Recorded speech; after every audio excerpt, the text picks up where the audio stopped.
The story of Romeo and Juliet remains the most famous tragedy in the world of literature. It depicts the intense struggle between youthful love and the bitter hatred of old family, set in the vibrant streets of Verona. It shows how fate can destroy the purest hearts. This novelization follows the original plot of Shakespeare while expanding on every emotion. We begin our journey in the heat of a summer day where blood begins to flow again. Chapter 1. The Blood on the Stone. The sun rose over the ancient city of Verona. It was a golden orb in a clear blue sky. The heat began to bake the cobblestone streets early in the day. Dust danced in the shafts of light between the tall buildings. The air smelled of dry earth and expensive spices. It was a beautiful morning for a tragedy. Samson walked with a heavy stride. He was a servant of the house of Capulet. His hand rested on the hilt of his sword. He felt the cold metal against his palm. Beside him walked Gregory. Gregory was also a Capulet loyalist. They moved through the marketplace with narrow eyes. Every shadow looked like an enemy. Every sound felt like a challenge. The feud between the Capulets and the Montagues was old. It was a deep scar on the heart of the city. No one remembered how it started. Everyone knew how it would end. It would end in blood. It would end in tears. Samson spat on the ground. He hated the Montagues. He hated their name. He hated their very existence. "I will not carry coals," Samson said. He looked at the crowded square. "We must be men of metal." Gregory laughed softly. It was a dry and bitter sound.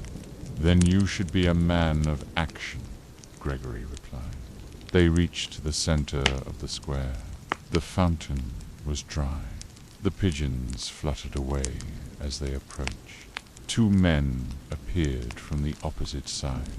They wore the colors of the house of Montague. Their names were Abraham and Bolt. They saw the Capulets. They stopped in their tracks. The tension in the air became physical. It was like a stretched wire. One spark would cause an explosion. Samson felt the familiar itch in his fingers. "I will bite my thumb at them," Samson whispered. This was a grave insult. It was a sign of pure disrespect. He raised his hand. He pressed his thumbnail against his upper teeth. He flicked it forward with a sharp sound. Abraham narrowed his eyes. He stepped forward. His hand also moved toward his weapon. "Do you bite your thumb at us?" "Sir," Abraham asked. His voice was low and dangerous. Samson hesitated for a brief second.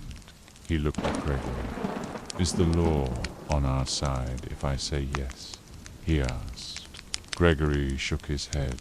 "No," he whispered back. Samson adjusted his stance. He smiled a wicked smile. "I do not bite my thumb at you, sir," Samson said. "I bite my thumb, sir." The words were a trap. They were a challenge wrapped in a lie. Abraham took another step. The distance between them was now very small. They could smell each other's sweat. They could see the anger in each other's eyes. "Do you quarrel?" "Sir," Abraham asked. His grip tightened on his blade. Samson laughed. It was a loud and provocative sound. "Quarrel, sir?" "No, sir," he replied. He wanted the Montague to strike first. He wanted the blame to fall on the other side. But the heat was too much.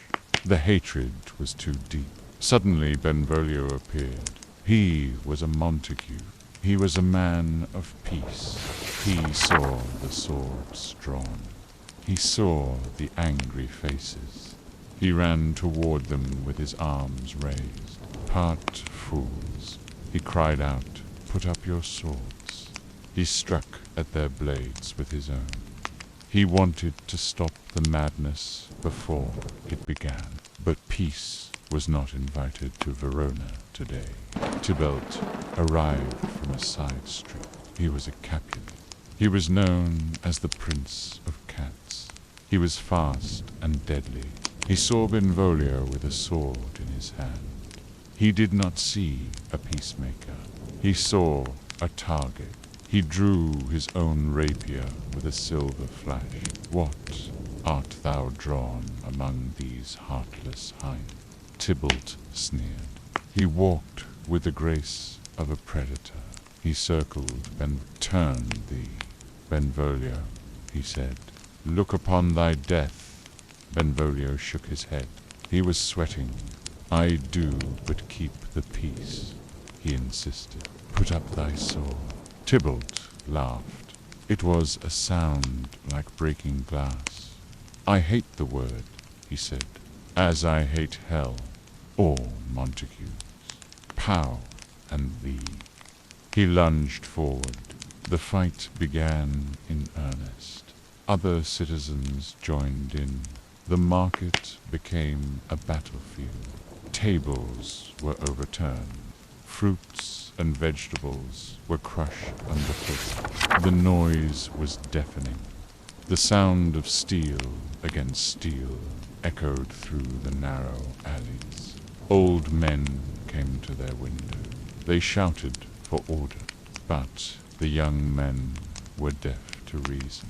They were consumed by the fire of the feud. The stones of Verona began to turn red.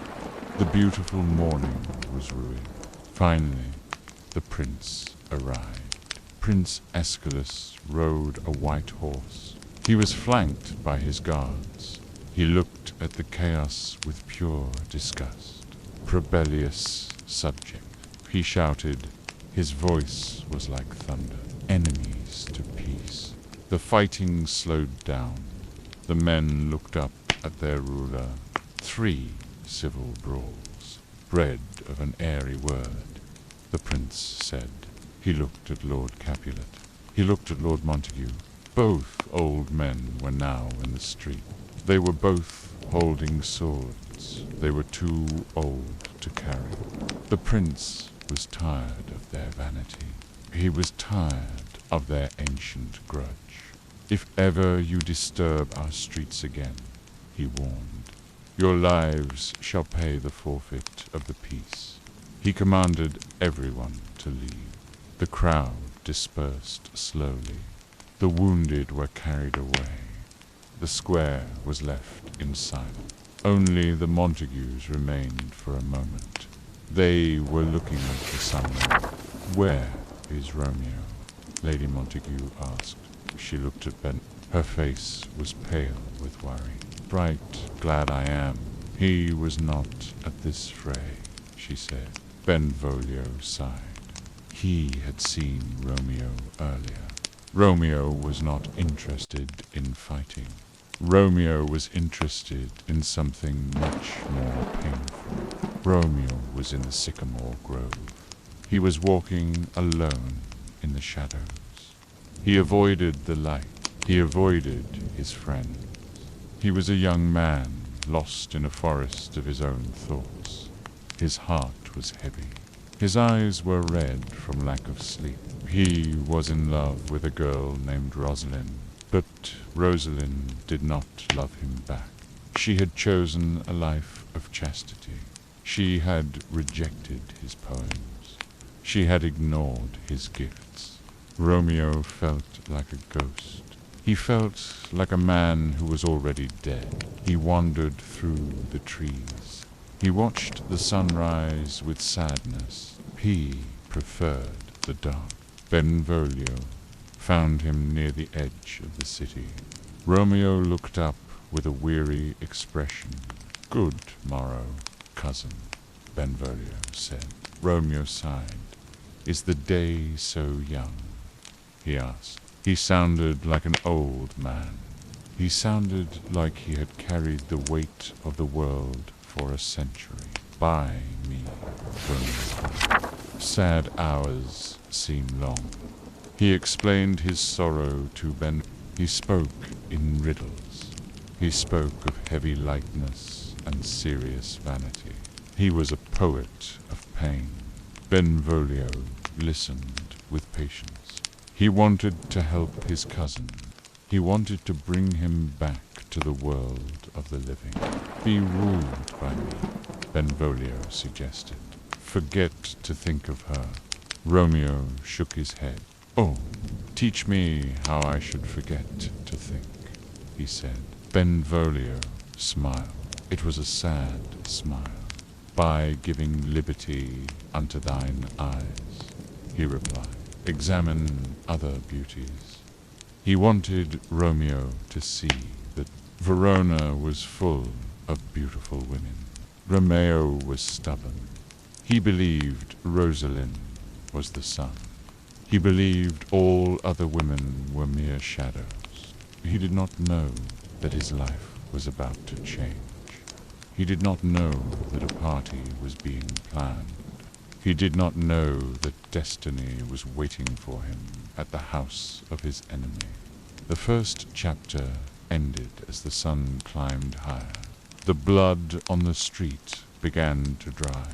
The anger remained in the hearts of the people. Romeo walked back toward the city. He was looking for a way to forget. He was looking for a way to feel again. The tragedy had officially begun. Chapter 2. The Invitation and the Mask. Lord Capulet walked slowly through the grand hallway of his mansion. The walls were decorated with ancient tapestries. The air was filled with the scent of beeswax and expensive wine. County Paris walked beside him. Paris was a noble kinsman to the prince. He was wealthy and handsome. He was a man of high status in Verona. He wanted something very specific from the old lord. He wanted to marry Juliet. Juliet was the only child of the Capulet family. She was the light of her father's eyes. Capulet looked at Paris with a serious expression. He shook his head slowly. "My child is yet a stranger in the world," he said. "She hath not seen the change of 14 years." He felt that Juliet was too young for marriage. He wanted her to wait 2 more summers. He wanted her to grow stronger before becoming a bride. Paris did not like this answer. He stepped closer to the old man. "Younger than she, our happy mother's maid," he argued. His voice was smooth and persuasive. He knew that many girls in Verona married early. He did not want to wait 2 years. He wanted to secure his future with the Capulet name now. Capulet sighed. He looked out of the window at the garden. "And too soon marred are those so early made," Capulet replied. He was a protective father. He knew the risks of early childbearing. He told Paris that his consent was only one part of the deal. Juliet must also agree to the match. Her heart must be won. Her choice was important. He invited Paris to a traditional feast at his house tonight. "Bet my poor house look to behold this night," he said. Capulet told Paris that many beautiful women would be there. They would be like stars walking on the earth. Paris could look at them all, priests. He could compare Juliet to the other ladies of Verona. Perhaps he would find someone else. Perhaps Juliet would still be the best in his eyes. Capulet called for a servant. He gave the man a piece of paper. The paper was made of thick parchment. "Go, Sarah," Capulet commanded. "Trudge about through fair Verona." He told the servant to find the people on the list. He told him to invite them to the feast.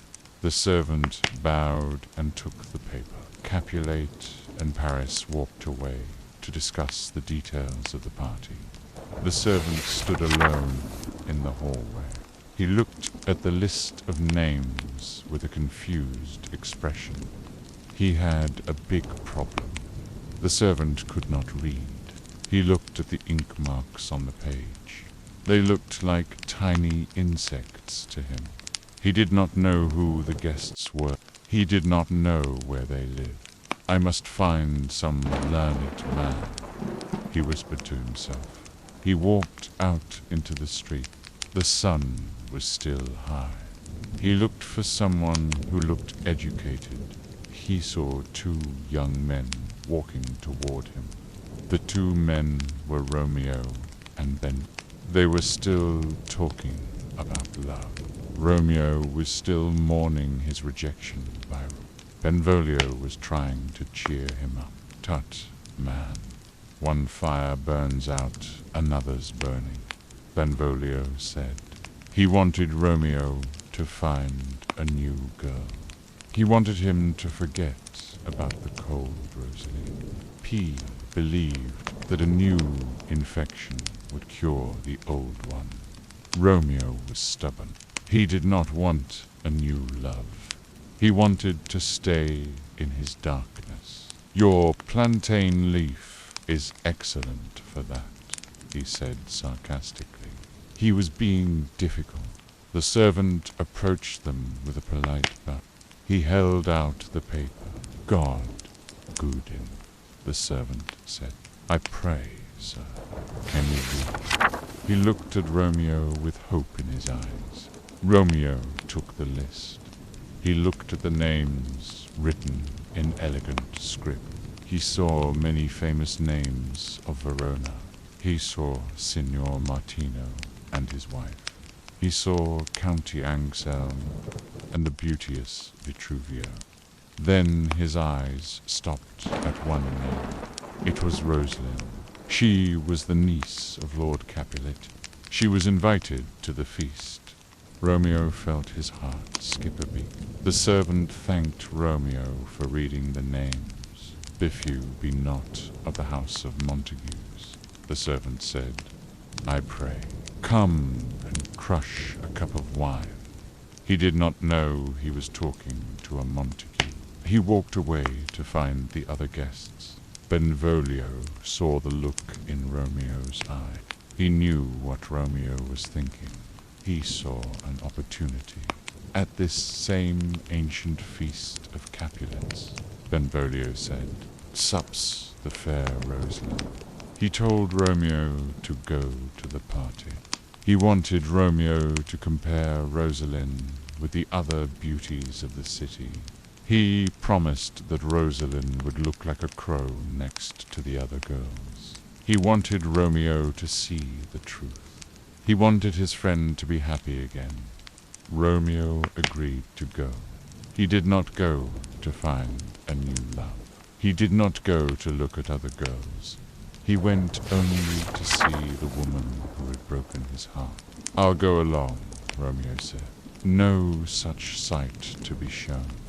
He wanted to feast his eyes on the beauty of Rosa.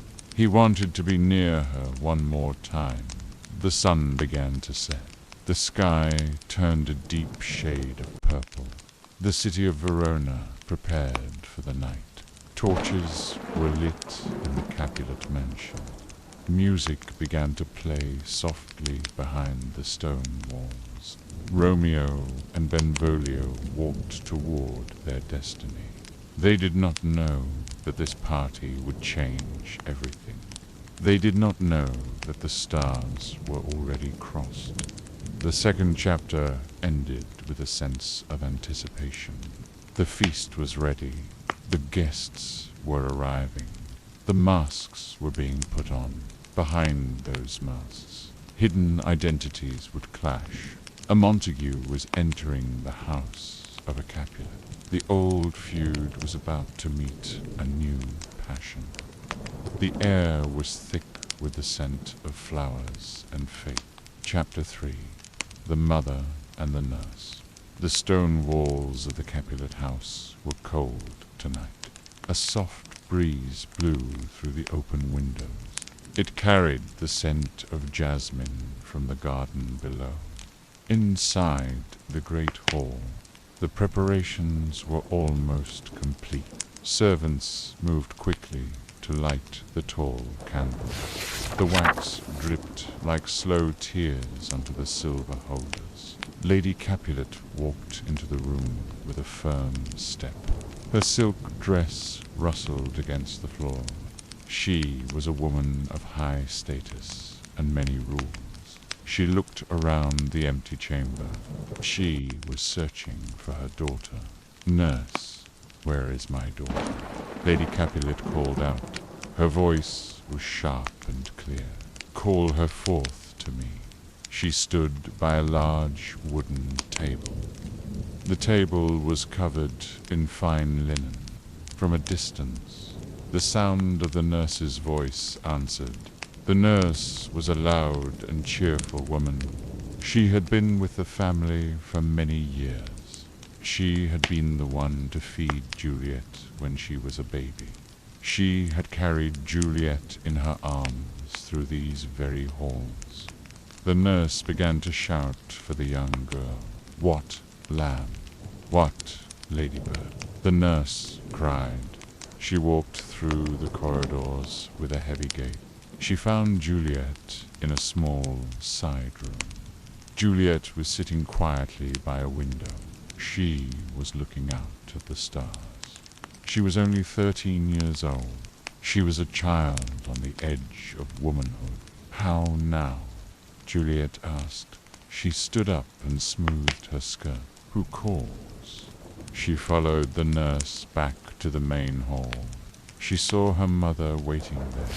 She bowed her head in a sign of respect. "Madame, I am here," Juliet said softly. "What is your will?" She was an obedient daughter. She had never known the feeling of rebellion. Her world was small and protected. Lady Capulet looked at her daughter with a critical eye. She saw a young girl who was ready for a new role. She wanted to discuss a serious matter. She turned to the nurse. "Nurse, give leave a while," she said. "We must talk in secret." She wanted to have a private conversation about marriage. But then she stopped herself. "Nurse, come back again," Lady Capulet commanded. "I have remembered me." She realized that the nurse knew everything about Juliet. The nurse was a part of the girl's history. There were no secrets between them. "Thou knowest my daughters of a pretty age," the mother said.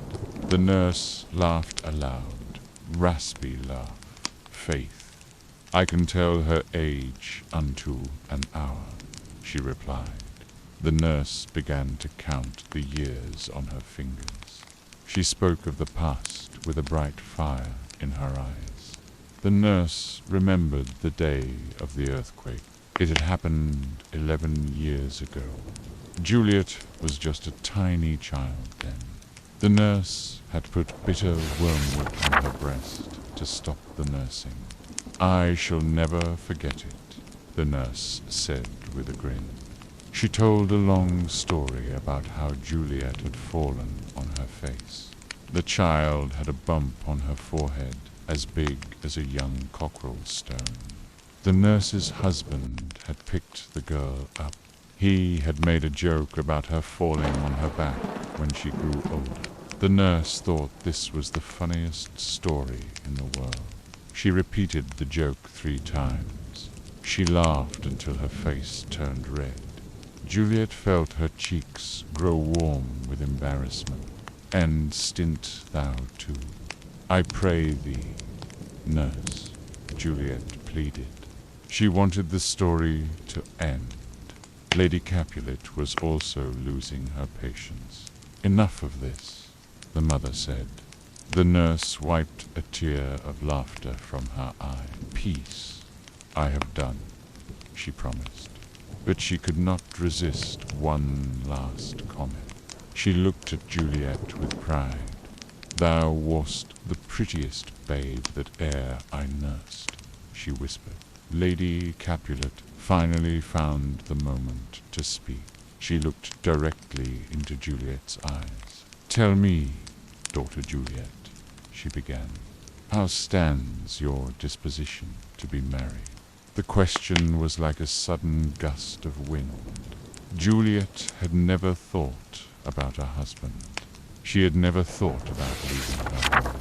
"It is an honor that I dream not of," Juliet answered. Père, she was honest and simple. She did not feel the need for a man in her life. She was happy with her books and her garden. Lady Capulet was not surprised by the answer, but she was determined. She told Juliet that many noble ladies in Verona were already mothers. She said that she herself was a mother at Juliet's age. She spoke of the man who wanted Juliet's hand. "The valiant Paris seeks you for his love," she said. The nurse gasped in excitement.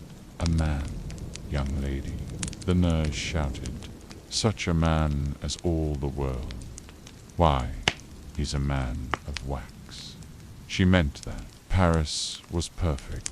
He was like a statue carved by a master artist. Lady Capulet continued.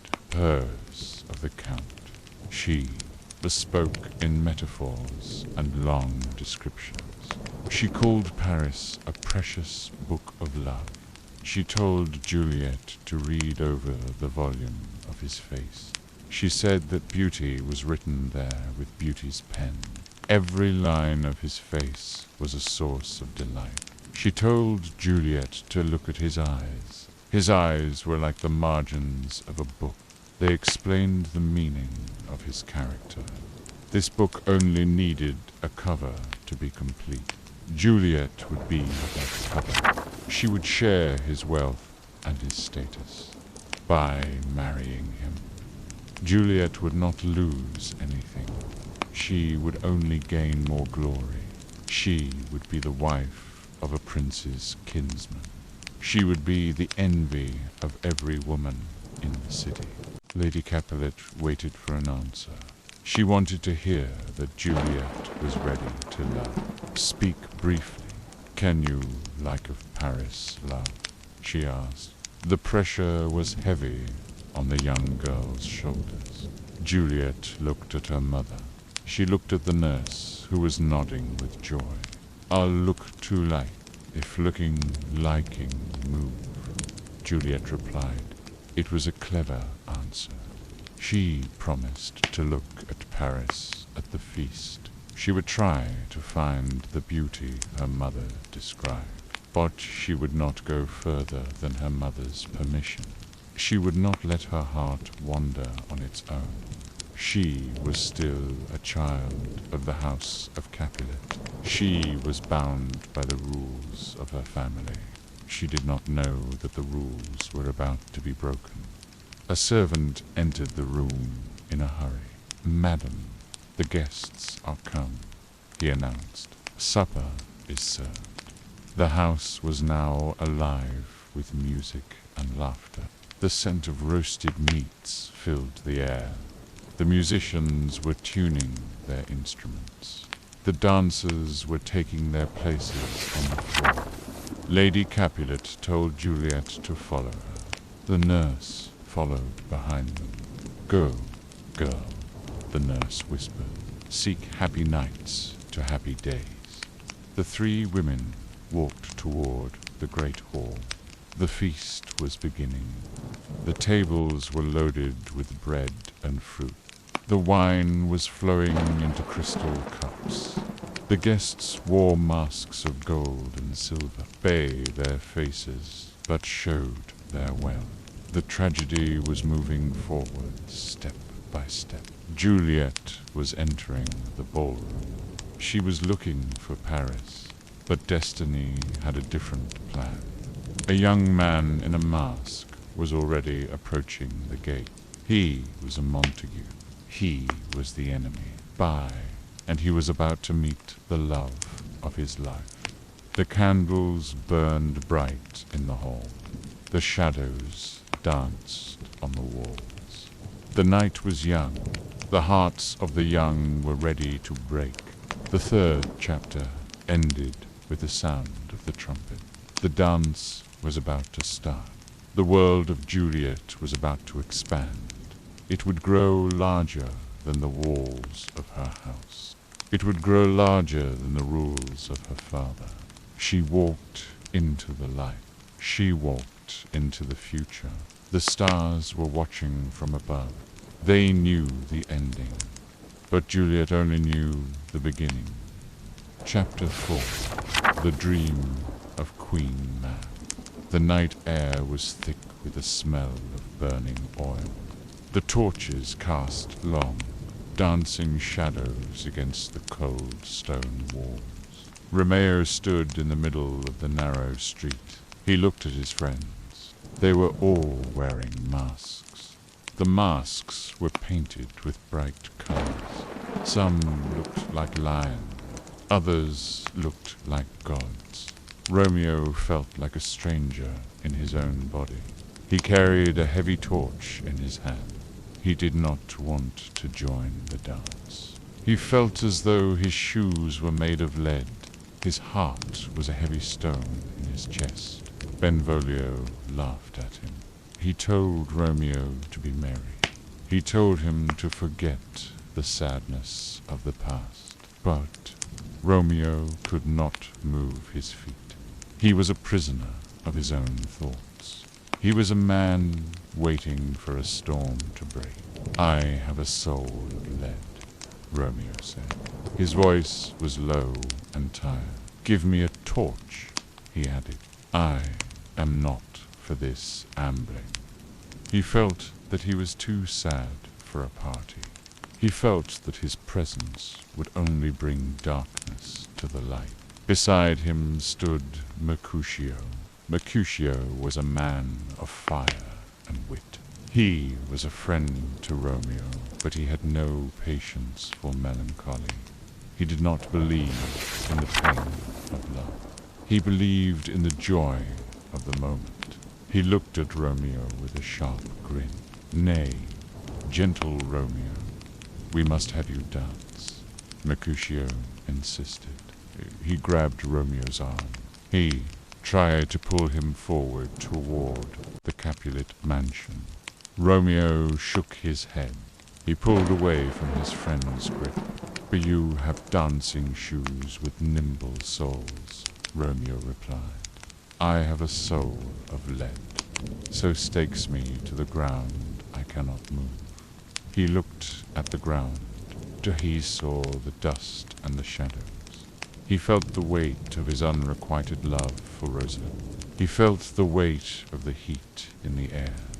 He felt the weight of the city's ancient hate. He did not know that a greater weight was coming. Mercutio laughed again. It was a loud, ringing sound in the quiet street. "Borrow Cupid's wings," he suggested. "Bend soar with them above a common bound." He wanted Romeo to be free. He wanted him to fly above his problems. Romeo was not convinced. "I am to soar pierced with his shaft," he said. He felt that love had wounded him. He felt that he was sinking under the heavy burden of desire. "Under love's heavy burden do I sink," he whispered. Mercutio turned to him with a serious look. "Penned to sink in it. Should you burden love," he said, "too great a pressure for a tender thing. He began to make jokes about love. He spoke of it as a game. He spoke of it as a physical thing. He did not understand the spiritual pain that Romeo felt. He was a man of the world. He was a man of action. He wanted to get to the party. He wanted to drink the wine and see the ladies. Is love a tender thing? Romeo asked. It is too rough, too rude, too boisterous, and it pricks like thorns. He felt the sting of his memories. He remembered the cold eyes of Rosalie. He remembered the silence of his room. Mercutio put on his mask. It was a strange, ugly mask, a visor for a visor. He cried out, "What care I? What curious eye doth quote deformities?" He did not care about appearances. He did not care about the rules of society. He only cared about the adventure. Benvolio checked the time. "Every man betake him to his legs," he said. They were running late. The feast had already begun. The music was calling to them from behind the heavy oak doors. Romeo stopped. He looked up at the stars. "I dreamed a dream tonight," he said. His voice was full of mystery. Mercutio stopped too. He turned back to Romeo. "And so did I," Mercutio replied. "Well, what was your?" Romeo looked at the dark sky. "That dreamers often lie," he said. This was the spark that Mercutio needed. He began to speak of Queen Mab. He spoke with a wild energy. He moved his hands in the air as if he were weaving a spell. He told them about the fairy's midwife. He said she was no bigger than an agate stone on an alderman's finger. He described her tiny chariot. It was made by a squirrel. The cover was made of grasshopper wings. The traces were made of the smallest spider's web. The collars were made of watery moonbeams. Her whip was a cricket's bone. The lash was a film of light. Mercutio spoke of how she drove her chariot over the noses of men as they slept. She made them dream of things they desired. Lovers dreamed of love. Courtiers dreamed of bowing. Lawyers dreamed of fees. Ladies dreamed of kisses. But sometimes she was a dark spirit. She tangled the manes of horses in the night. She baked the elf-locks in foul hands. She made soldiers dream of cutting foreign throats. They dreamed of breaches, ambuscados, Spanish blades. They dreamed of healths 5 fathom deep. And then she drummed in their ears. They started and woke. They said a prayer and slept again. Mercutio's voice became louder and more frantic. He was lost in his own imagination. He was shouting at the moon. Romeo stepped forward and touched his shoulder. "Peace, Mercutio, peace," Romeo cried. "Thou talkest of nothing." Mercutio stopped. He breathed heavily. He looked at Romeo with a strange light in his eyes. "True, I talk of dreams," he said. "Which are the children of an idle brain." He admitted that dreams were nothing but thin air. They were as thin as a substance of the wind. They were as inconstant as the weather. He shook off his dark mood.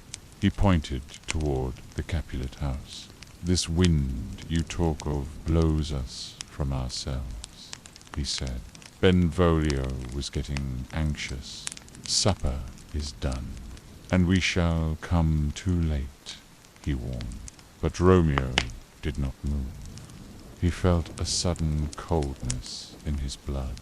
He felt a fear that he could not express. I fear too early, Romeo whispered to the night, for my mind misgives some consequence.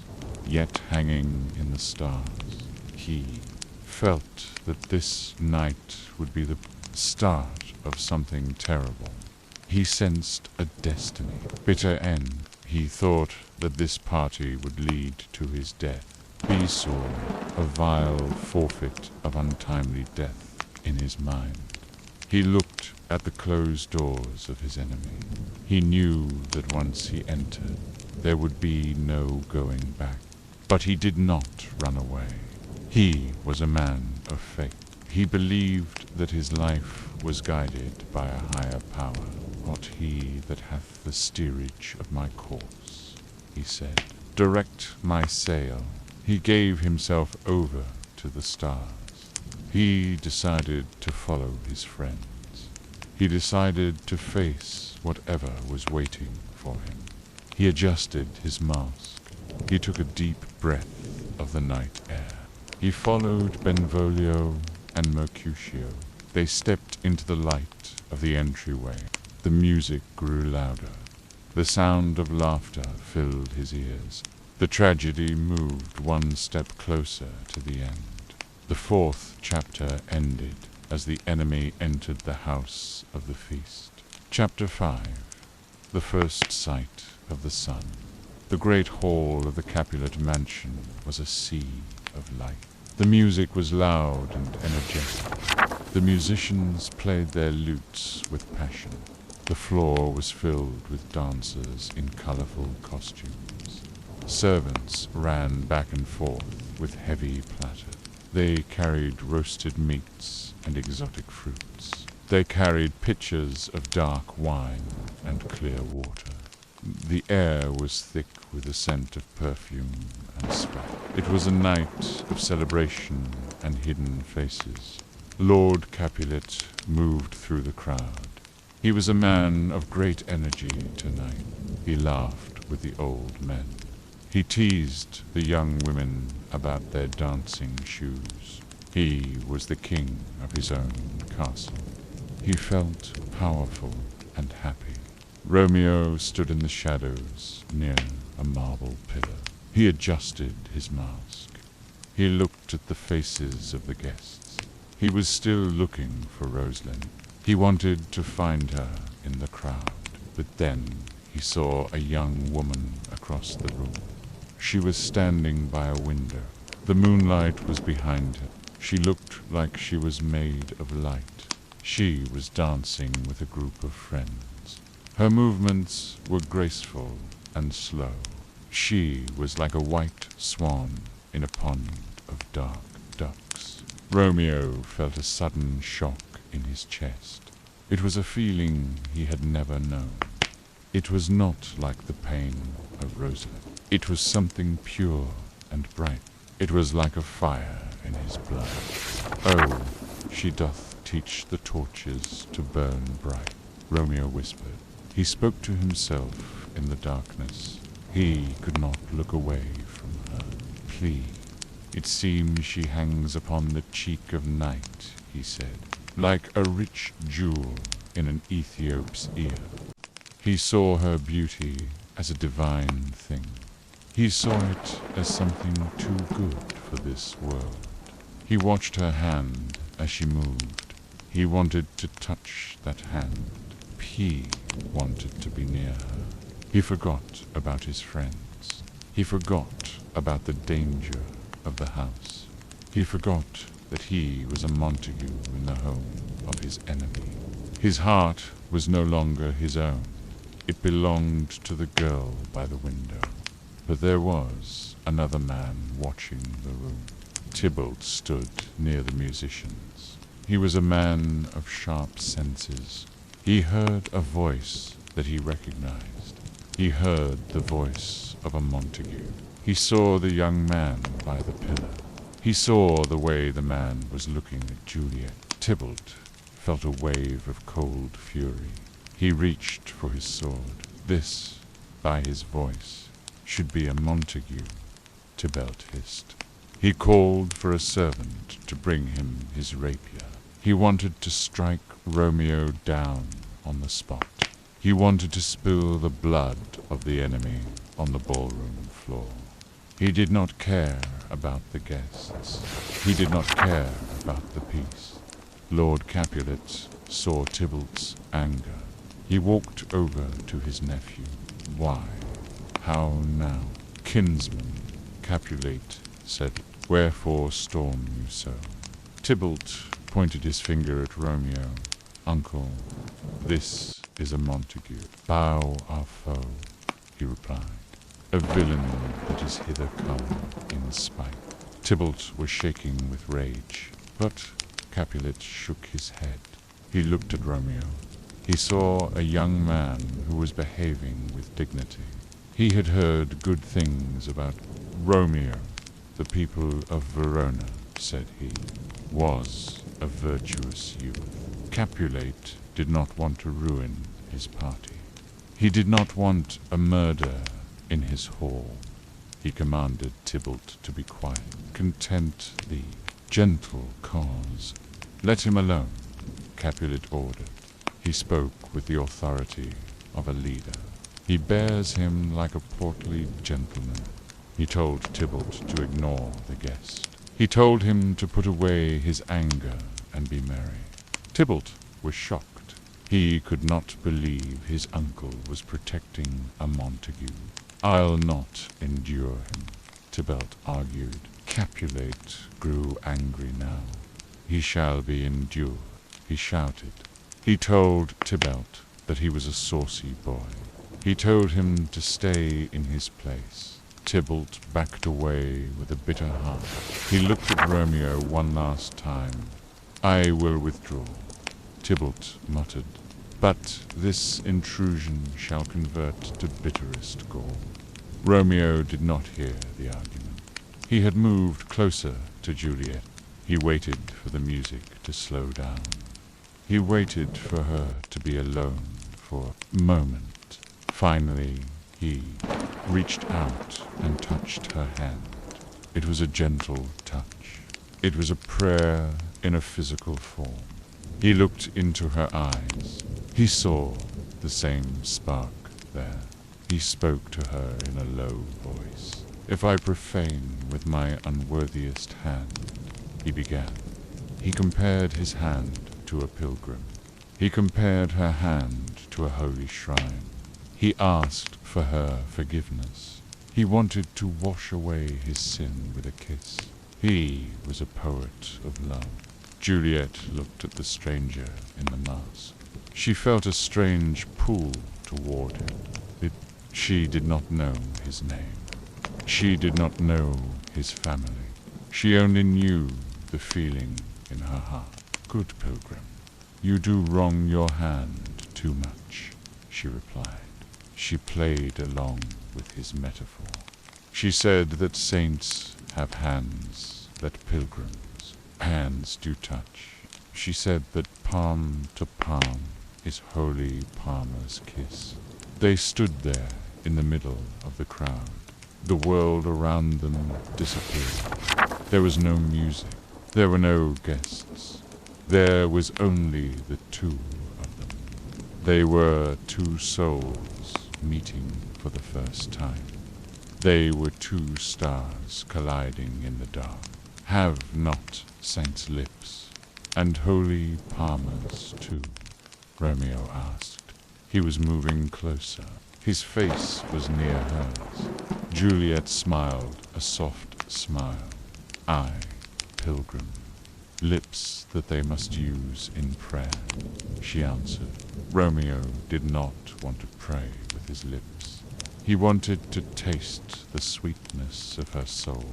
Oh, then, dear saint, let lips do what hands do, he pleaded.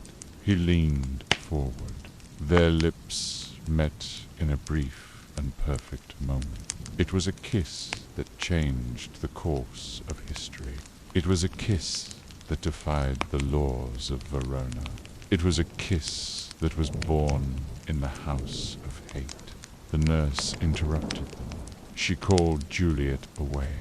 Her mother wanted to speak with her. Romeo watched her go. He felt a sudden fear. He turned to the nurse. "What is her mother?" he asked.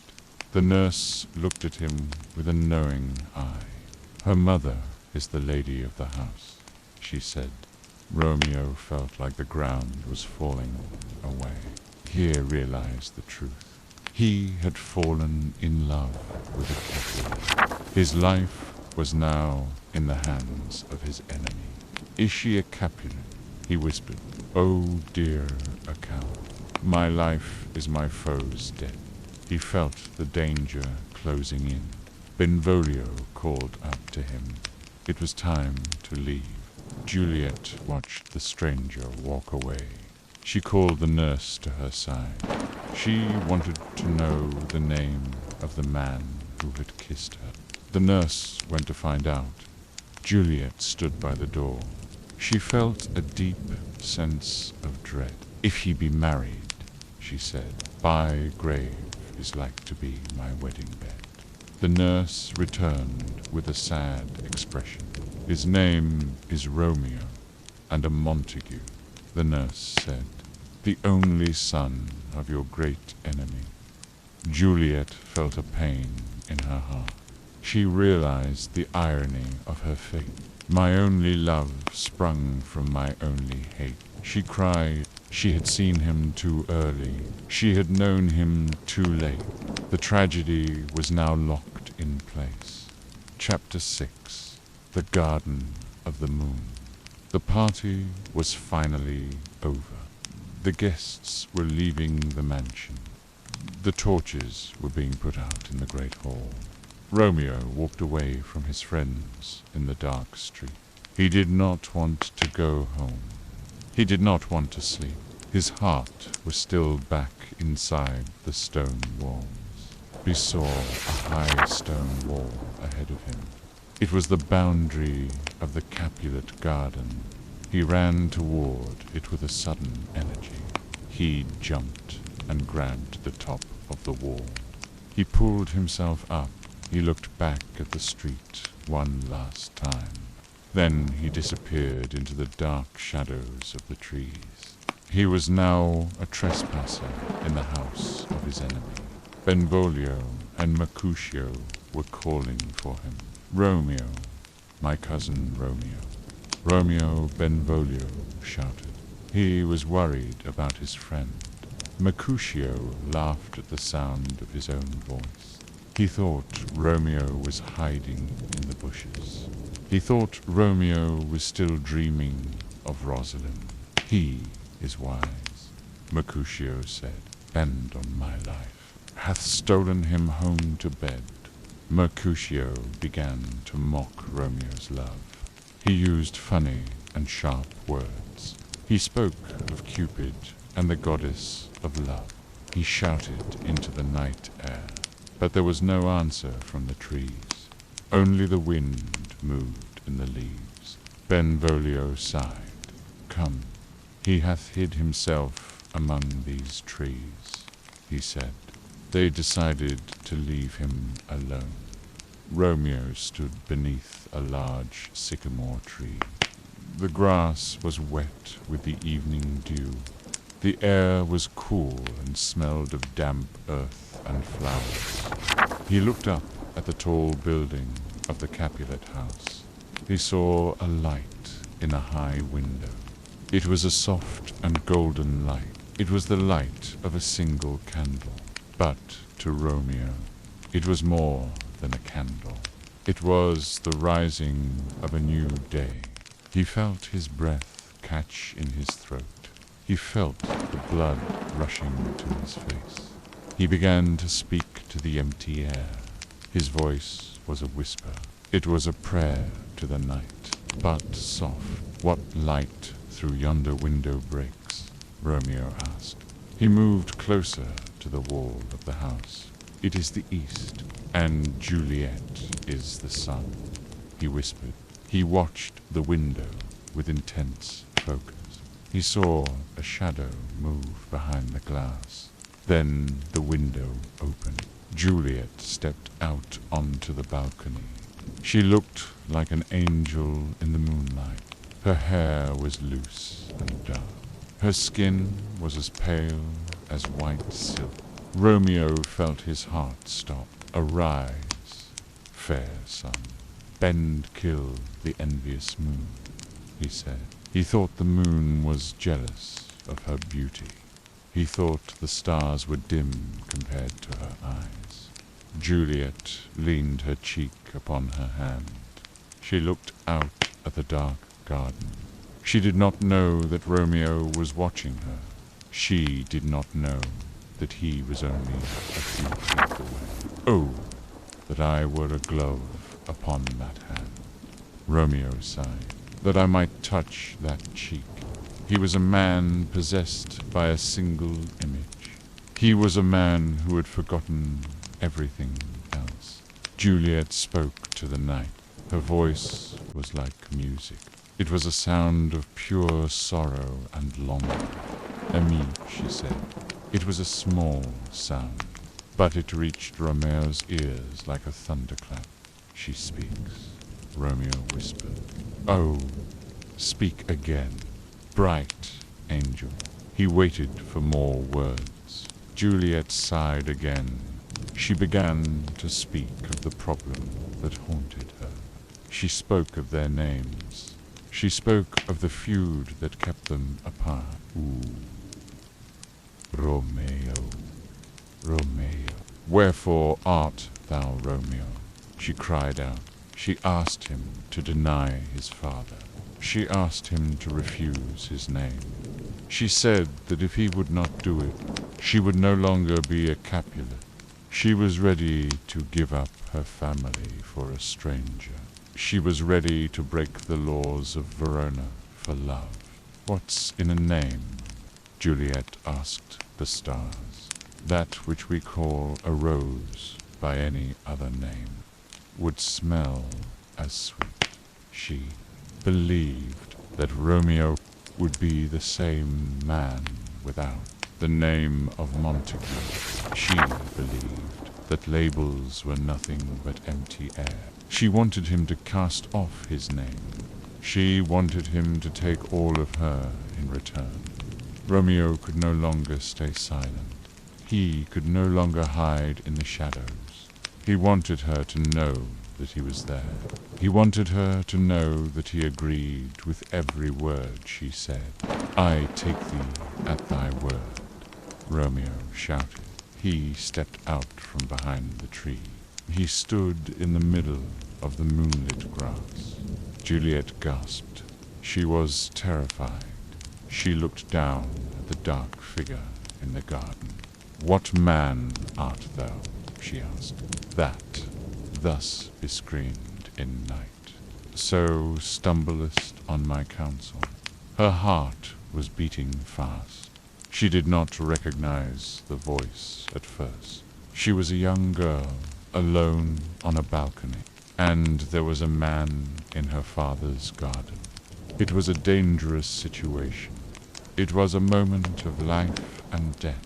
"By a name, I know not how to tell thee who I am," Romeo replied. He told her that his name was hateful to himself. He said he would tear the word if it were written on a piece of paper. Juliet recognized the voice now. It was the voice of the man from the feast. "Art thou not Romeo and a Montague?" she asked. Romeo looked up at her.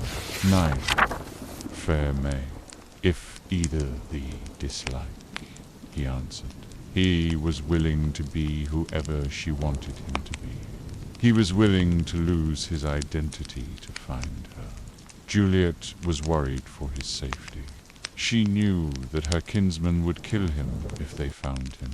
The walls were high and hard to climb. The place was death for a Montague. "If they do see thee, they will murder thee," she warned. But Romeo was not afraid. He told her that love had given him wings to fly over the walls. He said that stone limits cannot keep love out. He said that her eyes were more dangerous than 20 of their swords. He only feared her rejection. He did not fear their blades. They spoke for a long time. They exchanged vows of love in the quiet night. The world of the feud seemed very far away. There was only the balcony and the garden. There was only the light and the dark. Juliet asked him if he loved her. She wanted him to be honest. She did not want him to use fancy words. She wanted a true heart. Romeo began to swear by the moon, but Juliet stopped him. "Oh, swear not by the moon. Be in constant moon," she said. She wanted a love that was steady and bright. She wanted a love that would never change.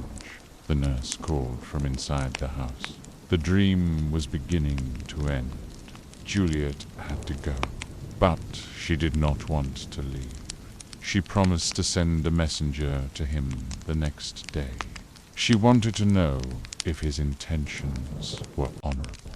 She wanted to know if he wanted to marry her. Romeo promised to send word by 9 o'clock. They said goodbye 1,000 times. Parting is such sweet sorrow, Juliet said. She finally went inside. Romeo stood in the garden. He felt like he was walking on air. He turned away and walked toward the cell of Friar Lawrence. He had a plan. He had a future. He had a love that was stronger than death. Chapter 7. The Herbs and the Plan. The gried morning smiled on the frowning night. The sun began to check the streaks of light in the eastern sky. The darkness moved away like a drunkard from the path of a bright day. Friar Lawrence was already awake in his small stone cell. He carried a basket made of willow branches. He was walking through the quiet fields near the monastery. The grass was wet with the morning dew. The air was fresh and smelled of cold earth. The friar was a man of God, but he was also a man of nature. He knew the secrets of the plants. He knew which roots could heal a wound. He knew which flowers could steal a life. He looked at the earth with wise and tired eyes. The earth that is nature's mother is her tomb, the friar whispered. He knelt down to pick a small blue flower. What is her burial grave? That is her womb. He believed that everything in the world had a purpose. Nothing was so evil that it did not have some good. Nothing was so good that it could not be turned to evil. He looked at the delicate petals of the flower in his hand. Pour within the infant rind of this small flower. Poison hath residence and medicine power, he said. If a man smelled the flower, it would give him strength. If a man tasted the flower, his heart would stop forever. The friar saw this as a lesson for humanity. Every soul had a battle between grace and rude will. A shadow fell over the friar. He looked up and saw Romeo standing there. The young man looked pale and tired. His clothes were wrinkled from the night in the garden. He looked like he had not slept at all. The friar cried out in surprise, "What early tongue so sweet saluteth me?" He was worried about Romeo.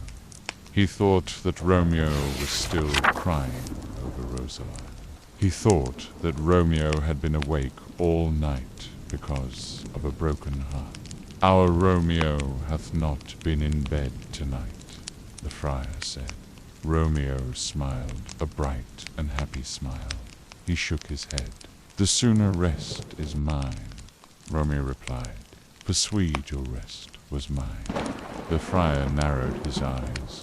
"God pardon sin," he exclaimed. wast thou with Romeo laughed at the name. It felt like a name from a past life. It felt like a ghost that had finally been laid to rest. I have forgotten that name, Romeo said, and that name's woe. He told the friar that he had found a new love. He told him about the beautiful girl at the feast. He told him that she was the daughter of his enemy. He told him that they had exchanged vows in the moonlight.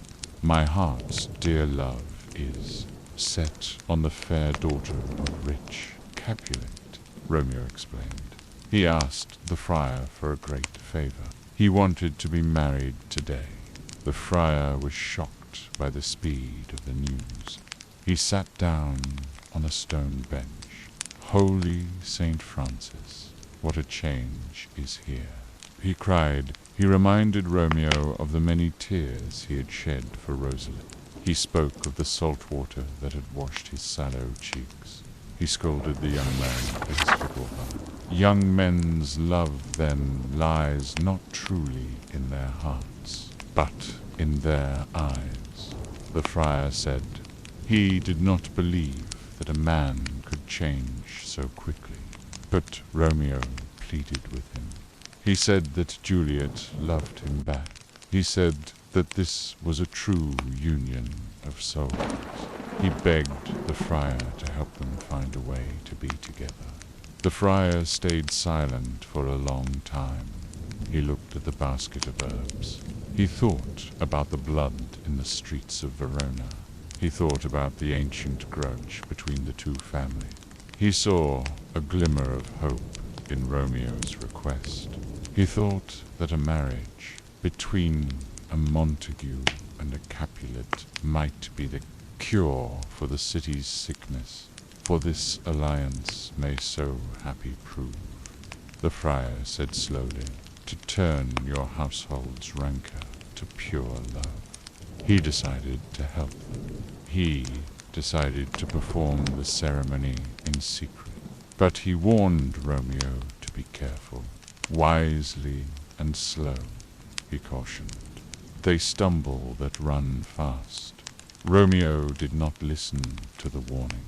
He ran toward the city with joy. Meanwhile, the sun was high in the sky. Mercutio and Benvolio were walking through the marketplace.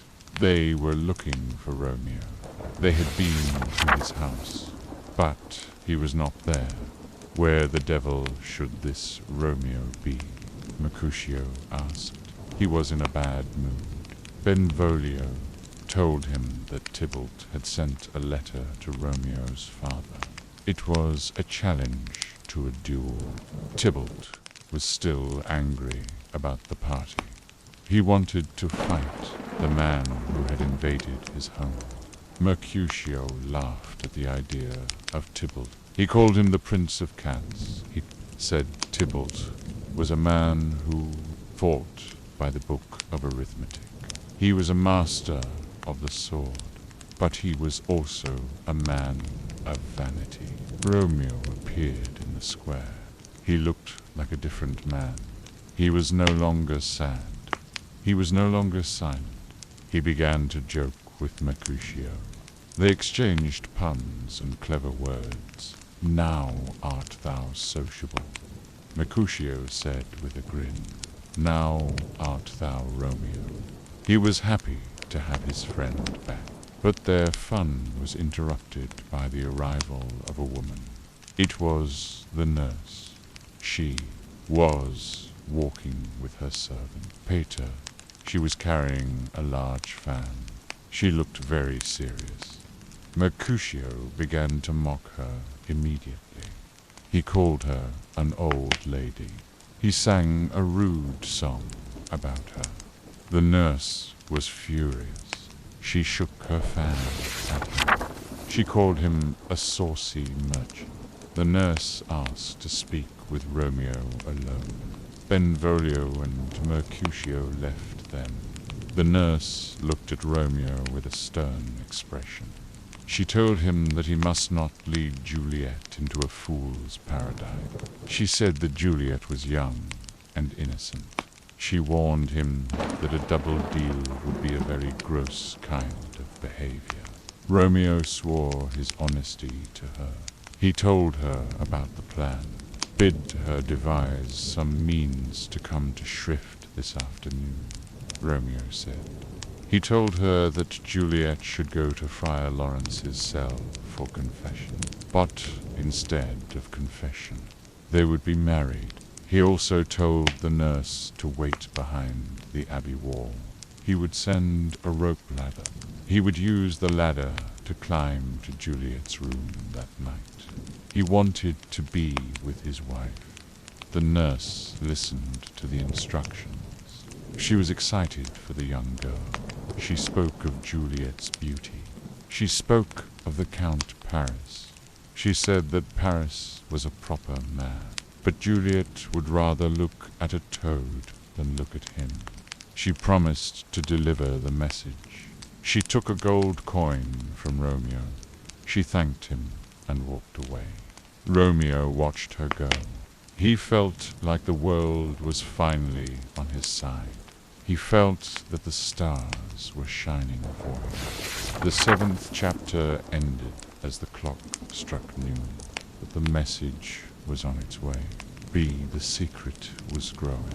The tragedy was waiting in the shadows. Chapter 8.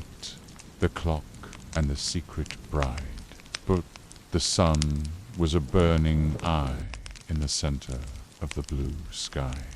The clock struck 12 noon in the city of Verona. Juliet stood alone on her high stone balcony.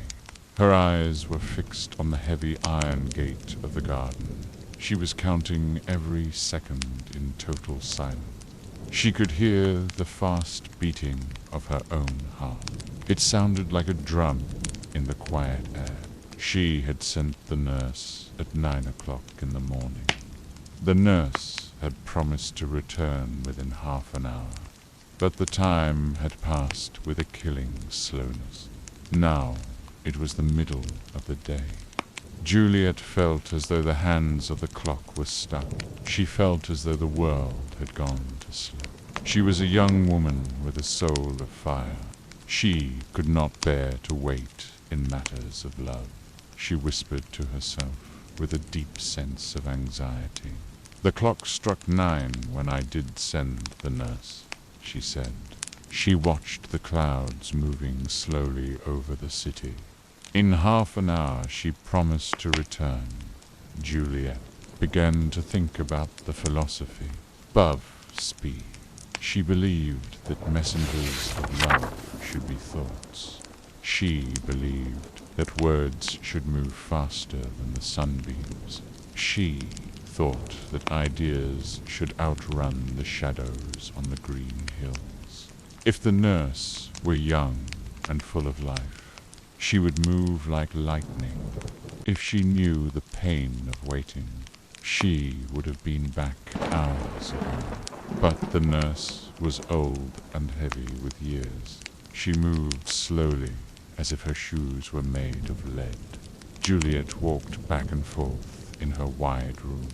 She looked at the fading flowers in the vases. But old folks, many fain as they were dead. Juliet sighed, unwieldy, slow, heavy, and pale as lead. Suddenly, she heard a sound from the gate.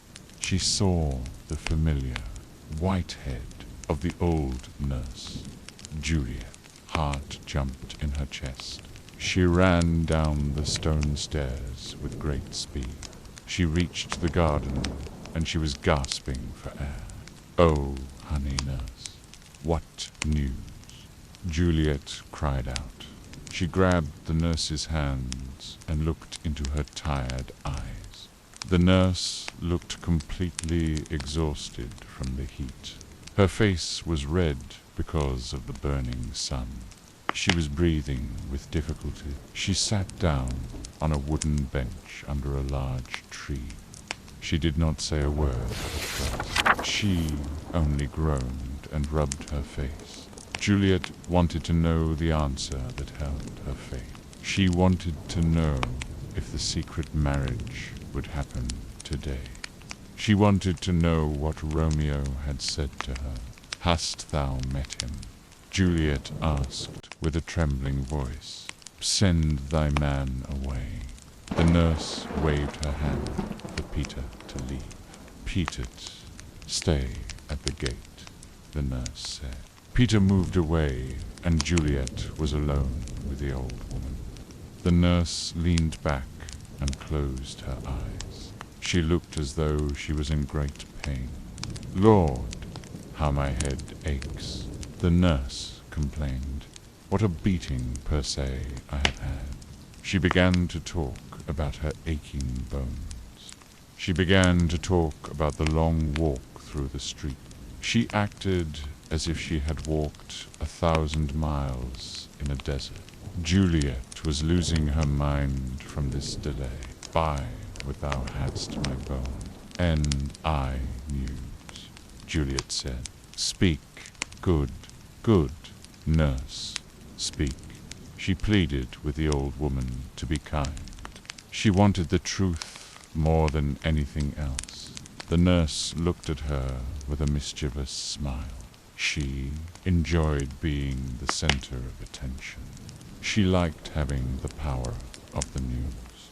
"Jesu, what haste," the nurse said. "Can you not stay a while?"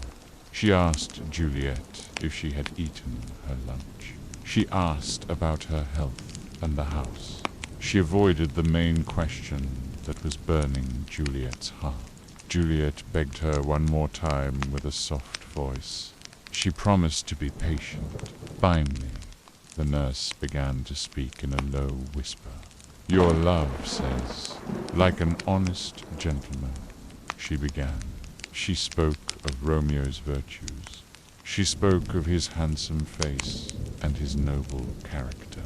She spoke of his courage and his gentle spirit, but she did not mention the message. She did not mention the time. Juliet was screaming inside with a quiet rage. "All this I know before," Juliet cried. "What says he of our marriage? What of that?" The nurse laughed a loud and strong laugh. She saw the fire in Juliet's young eyes. "Lord, how my head aches," the old woman said again. She asked Juliet to rub her back for a moment. Juliet did what she was told with the patience of a saint. After a long and boring minute, the nurse gave the answer. "Have you got leave to go to shrift today?" the nurse asked. Juliet nodded her head quickly. Her face began to glow with hope. "I have," Juliet said. "Then hie you hence to Friar Lawrence's cell." The nurse whispered, "There stays a husband to make you a wife." The news was like the sun exploding in the dark. Juliet felt a wave of pure happiness. She felt like she could fly over the rooftops of Verona. "Now comes the wanton blood up in your cheeks," the nurse said. She saw the pink color returning to Juliet's beautiful face. She told Juliet to hurry to the church before it was too late. The nurse said she would go another way to fetch a rope ladder.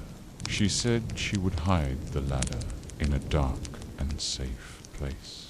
Romeo would use the ladder to climb the walls tonight. He would come to her room to be with his wife under the cover of night. Juliet thanked the nurse 1,000 times. She kissed the old woman's wrinkled cheek. Juliet ran out of the garden with all her strength. She ran through the crowded and hot streets. She did not see the people. She did not feel the heat. She only saw the friar's cell in her mind. Romeo was already waiting there. He was talking to Friar Lawrence with a heart full of hope. He did not care about the danger. He only cared about the ceremony that would join him to Juliet. So smile the heavens upon this holy act, the friar said. The friar was still feeling a bit of fear. He felt that this fast marriage might have a violent end. He felt it was born of a fire that could burn everything. These violent delights have violent ends, the friar warned. He looked at Romeo and saw the light in his eyes. He told Romeo to love moderately. He said that fast love can be as bad as slow love. Suddenly, Juliet arrived at the cell. She looked like an angel from heaven. Romeo took her in his arms. He felt her heart beating against his chest. "Ah, Juliet," Romeo said, "if the measure of thy joy be peaked like mine." He asked her to speak of their happiness. He wanted to hear the music of her voice. Juliet looked into his eyes with deep honesty, conceit, more rich in matter than in words, she said. She could not find enough words to describe her feelings. Her heart was too full for language. The friar looked at them and saw their passion. He knew he could not wait any longer. He did not want to leave them alone before the marriage was official. Come with me," the friar said. He led them to the small altar. The candles were burning with a holy light. The vows were spoken. The hands were joined. They were now one soul in two bodies. Chapter 9. The Heat and the Sword. The sun was a white fire in the center of the sky. The afternoon heat was a heavy blanket over Verona. The stones of the marketplace were hot enough to burn the feet. The air was still and thick with dust. Benvolio walked slowly with Mercutio. He felt a deep sense of dread in his bones. He looked at the shadows of the tall building. "I pray thee, Mercutio, let us retire," Benvolio said. He wiped the sweat from his forehead. "The day is hot, but capulates abroad." He knew that the blood was boiling in the heat. He knew that a single spark would start a war. He did not want to fight today. He wanted the cool shade of his home. Mercutio laughed at his friend's fear. He was a man who lived for the moment. He loved the danger of the street. He teased Benvolio about being a man of peace. He spoke of men who would fight over the number of hairs in a beard. He spoke of men who would fight over the color of a cloak. Mercutio was full of energy and wit. He did not care about the rules of the city. He did not care about the prince's warning. He drew his sword and watched the sun reflect off the steel. "By my heel, by, care not," he said. He sat down on a stone bench. He waited for something to happen. Suddenly, Tybalt appeared at the end of the street. He was followed by a group of Capulet servants.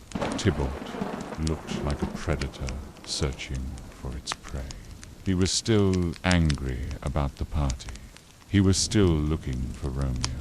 He walked straight toward Mercutio and his hand was resting on the hilt of his rapier. "Follow me close," Tybalt told his men, "for I will speak to them." He stopped in front of the two Montagues. His eyes were cold and sharp. "Gentlemen, good den," Tybalt said with a fake smile. "By a word with one of you." Mercutio stood up slowly. He looked at Tybalt with pure defiance. "And but one word with one of us?" Mercutio asked. "Couple it with something. Make it a word and a blow." He was inviting the fight. He was pushing Tybalt toward the edge. Tybalt did not want Mercutio. He wanted the man who had insulted his family. He looked round the square. Mercutio, thou consortest with Romeo, Tybalt said. This was an insult to Mercutio's pride. Consort. Mercutio shouted, What dost thou make us minstrels? He drew his sword with a silver flash. Benvolio tried to come between them.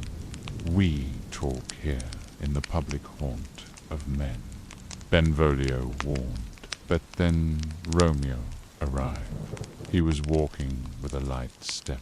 He had just come from the friar's cell. He was a married man.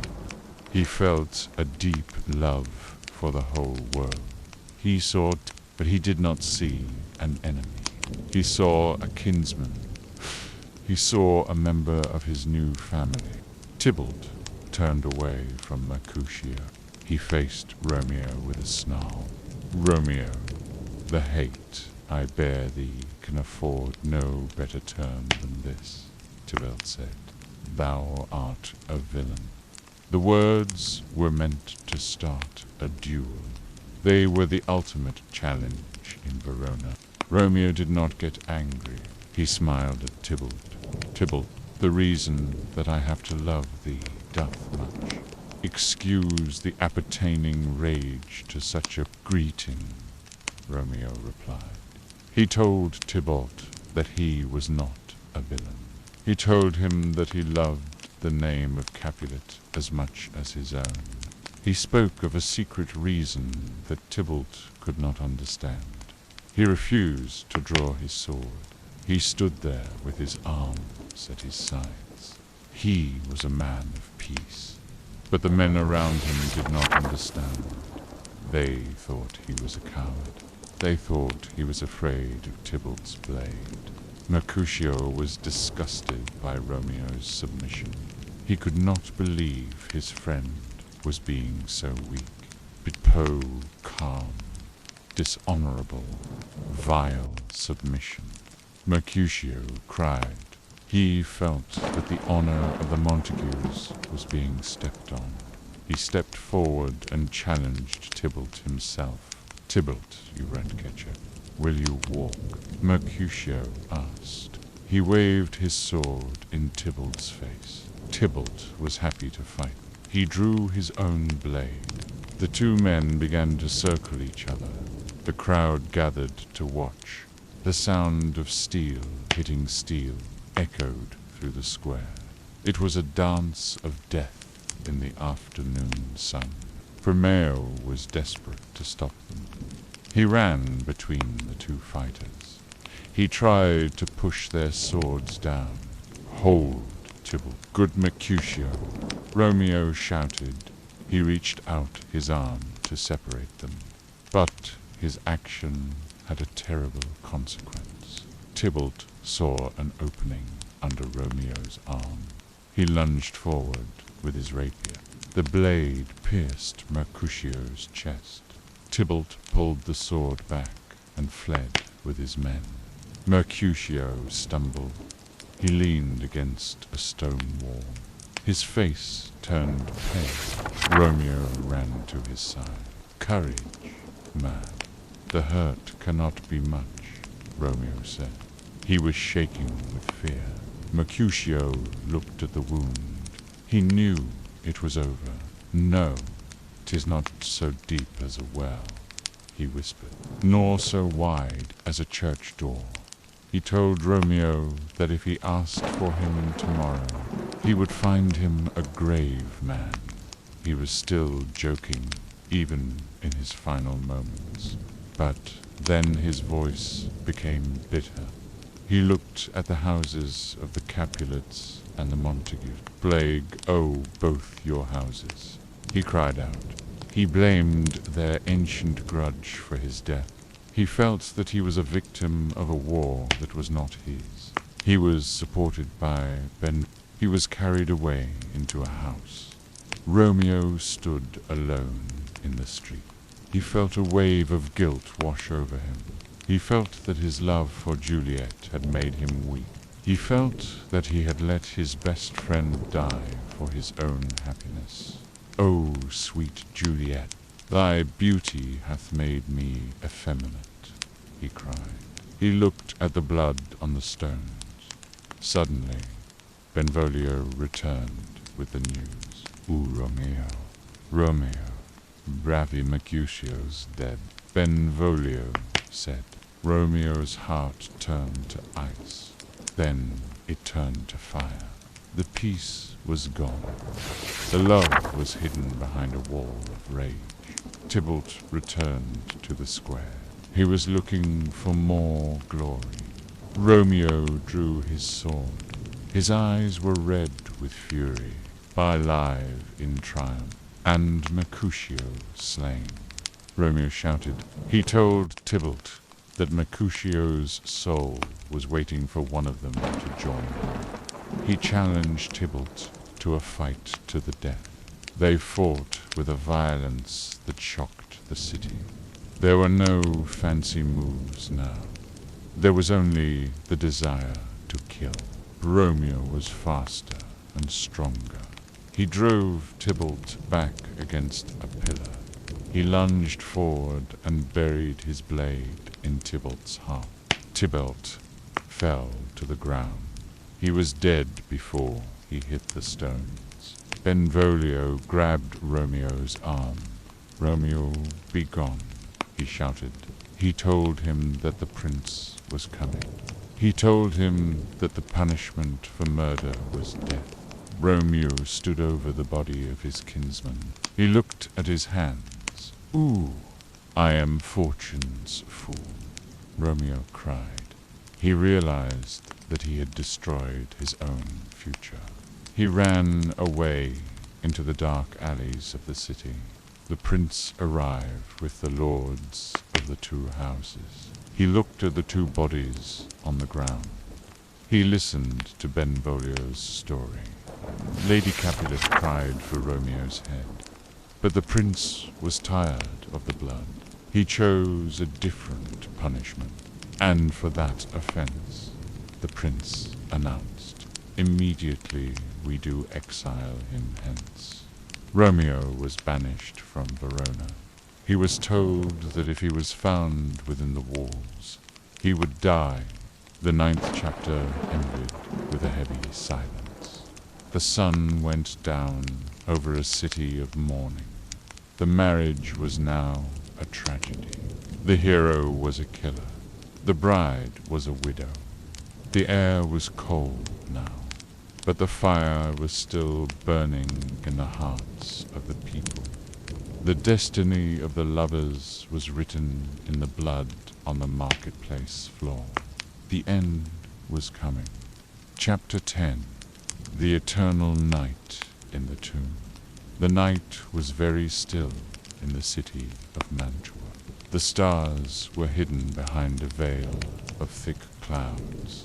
Romeo walked slowly through the quiet and empty streets. He was a man without a soul. He was a man who had lost his world. He had heard the terrible news from his servant Balthasar. The news was like a cold blade in his chest. "Her body sleeps in Capel's monument," Balthasar had said.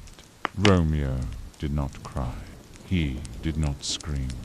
He felt a sudden and hollow silence inside his mind. He knew what he had to do, pay with to a small and dark shop. It was the shop of a poor apothecary. P bought a dram of poison. It was a liquid that could kill 20 men. He felt the cold glass of the bottle in his hand. "Come cordial and not poison," Romeo whispered. "Go with me to Juliet's grave." He rode his horse back toward the walls of Verona. He moved like a ghost through the shadow. He reached the ancient graveyard of the Capulets. The air was thick with the scent of damp earth and old stone. The trees were tall and black against the grey sky. Romeo carried a torch and a heavy iron crowbar. He reached the entrance of the tomb. He saw another man there in the darkness. It was County Paris. Paris was laying flowers on the grave of his bride. He saw Romeo, and he drew his sword. "Stop thy unhallowed toil, vile Montague," Paris shouted. He thought Romeo was there to insult the bodies of the dead. Romeo did not want to fight. He begged Paris to leave. "I love thee better than myself," Romeo said. But Paris attacked him. They fought a brief and desperate fight. Romeo was faster. He struck Paris down. Romeo opened the heavy stone doors of the tomb. He stepped into the cold and silent chamber. He saw the bodies of the ancestors in their white shrouds. He saw Tybalt in his bloody sheet. And then he saw Juliet. She was lying on a high marble altar. She looked like she was only sleeping. Her skin was still warm. Her lips were still a soft red color. "Oh, my love, my wife," Romeo cried. He knelt by her side. He kissed her cold forehead. He did not know about the friar's plan. He did not know that the messenger had failed to reach him. He did not know that the poison in her veins was only a dream. He believed she was gone forever. He took the bottle from his cloak. He looked at her one last time. "Thus, with a kiss I die," he said. He drank the liquid. He fell beside her. Friar Lawrence arrived a few minutes too late. He saw the light of the torch. He saw the blood on the stones. He saw Paris dead. He saw Romeo dead. Then Juliet began to move. She opened her eyes slowly. She saw the friar, and she smiled. "Oh, comfortable friar, where is my lord?" she asked. She looked around the dark room. She expected to see Romeo waiting for her. The friar was shaking with fear. He heard the sound of the watchman outside. "Stay not to question," he said. "Thy husband in thy bosom there lies dead." He told her to follow him. He wanted to hide her in a convent. But Juliet would not move. She saw the cup in Romeo's hand. She realized what had happened. She saw that his lips were still warm. She kissed him to find a drop of poison. The sound of the guards grew louder. Juliet saw Romeo's dagger. It was made of sharp and shining steel. "Oh, happy dagger," she whispered. "This is thy sheath." She plunged the blade into her heart. She fell over Romeo's body. They were finally together. They were finally at peace. The tragedy was complete. The watchmen entered the tomb with their lanterns. They found the 3 bodies. They found the friar. They called for the prince. They called for the heads of the 2 houses. Lord Capulet and Lord Montague arrived in the grey morning. They saw the end of their ancient grudge. Beside the cost of their hatred, their children were dead because of a name. Their future was buried in the cold stone of the tomb. The prince looked at the scene with a heavy heart. He was tired of the pain. "Where be these enemies?" the prince asked Capulet, Montague. He told them that heaven had found a way to kill their joys with love. He told them that he had also lost his kinsman. Everyone was punished. The 2 old men looked at each other. The silence was long and bitter. Finally, Lord Montague reached out his hand. He offered peace to Lord Capulet. He promised to build a statue of pure gold for Juliet. Lord Capulet promised to do the same for Romeo. The feud was over. The blood was finally dry. But the price was too high. The city of Verona was silent. The sun did not show its face that day. The story of the lovers was finished. Now the story is over. The sun has set over the hills of Verona. The characters have found their rest. The world is quiet. The wind is soft in the trees.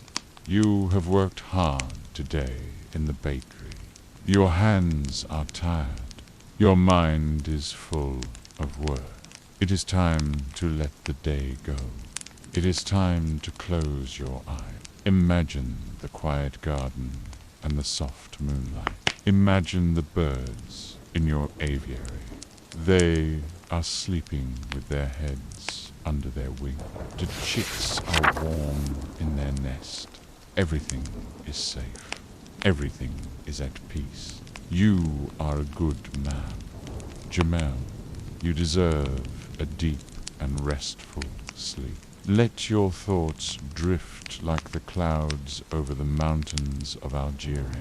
Breathe in the cool night air. Breathe out the stress of the day. Sleep well. Sleep deep.